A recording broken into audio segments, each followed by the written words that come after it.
This is the theory that will explain the mystery of Nami's abilities to sense weather changes, and who potentially could be important in finding Uranus. Nami's inspirations come from Vikings. Nami is supposed to be Swedish, and currently the only place that is seen to be linked to her heritage is Elbaf with the Viking theme. Similar to how Sanji got his heritage revealed in Whole Cake Island, a French-themed arc, and Zoro in Wano with the Japanese-themed arc. And their heritage wasn't a centerpiece of the arc, but served to give clarity on the characters. This doesn't diminish Usopp or Luffy's story in Elbaf taking a more central role though. As for the inspiration with Nami, there are actually two Nordic gods that fit the bill. Twins actually, Freyr and Freya.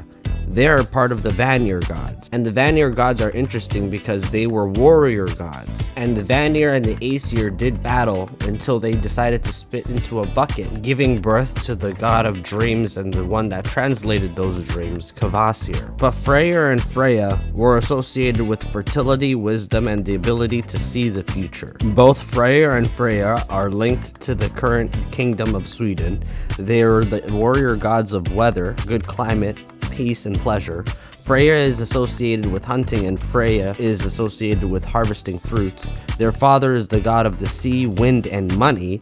Freya is associated with wealth, and they are both associated with bringing the dawn, also associated with sacred kings. Before starting to explain Nami's link to Uranus, it's important to remember that we know about 3 ancient weapons. Poseidon was a mermaid princess who lived in the Void Century that had the ability to talk to sea kings, enormous creatures that were capable of mass destruction, and Shirahoshi is the current holder of Poseidon.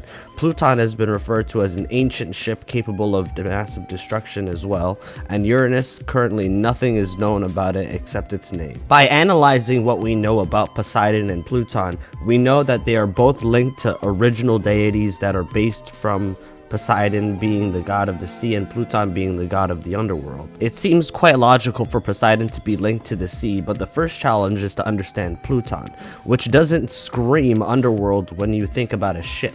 However, the Greek god is also known as Hades, the god of death, which makes sense when you consider the ancient weapon Pluton is a ship capable of massive destruction. From that logic, I conclude that Uranus, whose name came from the personification of the sky, that it's a weapon that affects the sky. But contrary to Poseidon, I believe Uranus is similar to Pluton. It's a ship that grants someone the power to control the sky, more importantly, climate and weather. If you think about it, those 3 ancient weapons together are the perfect weapons for a pirate ship, and more importantly, perfect weapons for a pirate-themed shonen. In Nami and Shirahoshi's first introduction, there you can see Shirahoshi tell Nami that even though they just met, she felt comfortable around her, and Nami replied, maybe it's because we had a similar backgrounds, which makes sense when you know Nami's past with Arlong. However, I remembered that Nami was an orphan found by Belmare in the Okyo Kingdom. Belmare took an early retirement to take care of Nami and Nojiko, and Nami, a girl who's got natural talent in predicting sudden changes as well. In this image, Nami reacts to the sudden change in the air in Logtown before Luffy's quote-unquote execution, and she felt the changes. And in this one, where we see Vivi is reacting to a sick Nami and commenting how amazing it is that she can predict a cyclone on the Grand Line, a feat that is supposed to be impossible. These 2 excerpts show that Nami has a natural gift to sense weather changes in the air, but it goes even further than that.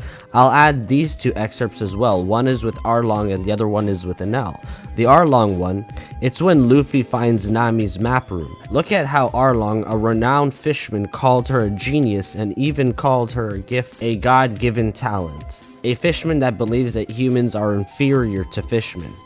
And Enel, somebody who claimed to be a god, is impressed with Nami and her weapon, telling her that she's got great knowledge on weather. The last excerpt I'd like to share is when Nami finds out about weather balls, where her mentor tells her that weather balls can plunge the world into chaos if they fall into the wrong hands, and Nami's quick reply was, could they be used as a weapon? The pattern is interesting. A fisherman acknowledges her ability to be a god, and a god acknowledges her knowledge on climate to be superior, and a weather scholar stresses on the importance of being careful with such power. power, and she wishes to make it into a weapon. Here's an extra little bit of sauce and tatery goodness that could connect Nami to the ancient weapon Uranus. Nami managed to steal Zeus from Big Mom, and even though his body was destroyed, Zeus went into Nami's Climatact, effectively becoming the Cloboterman of the Climatact. A Cloboterman, according to Frankie, goes a legend told among seafarers. It's a fairy that dwells on ships that are well cared for. It's basically an incarnation of the ship. It holds a hammer and wears a sailor's coat. But in real mythologies, Clobotermans are water kobolds that assist sailors and fishermen on the Baltic and North Sea in their duties. And more recently, the Cloboterman is sometimes described as having more sinister attributes and blamed for when things go wrong on the ship. This incarnation of the Cloboterman is more demon or goblin-like, prone to playing pranks, and eventually doom the ship and its entire crew. Tangent over, but to remember, Big Mom is also known as a living disaster and was called a god of disaster by Jorul in her flashback. She stole Zeus, whose name is based off of the Greek god of the sky. As well, Nami and Big Mom both have adoptive mothers who are connected to the world's government. Belmare being a former Marine, and Mother Caramel, who is selling children into the Marines' ranks. And both of them have mother-themed names. Big Mom had Mother Caramel, Nami had Belmare, which means mother-in-law in French. But now to the timeline stuff. Nami was found in the Oikot Kingdom with Nojiko and Belmare 20 years ago. Marines sent Belmare and her unit to save the kingdom's citizens. After a hard struggle, Belmare lost faith in victory and was going to let herself die there.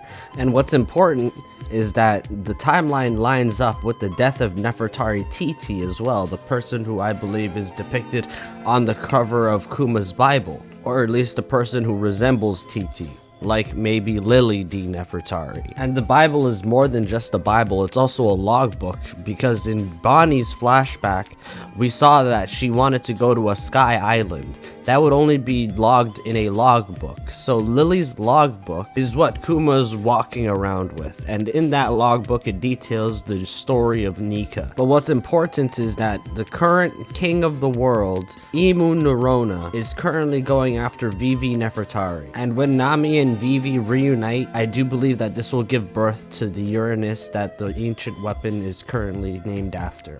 Because in the ancient weapon system, there seems to be a consistency between there being an animal, a ship, and a person. Vivi is Uranus, Nami is also Uranus, and those two reuniting will give birth to the actual ancient weapon, which is an animal and a ship, coming true in the series. If you've made it this far in the video, please like, share, and subscribe.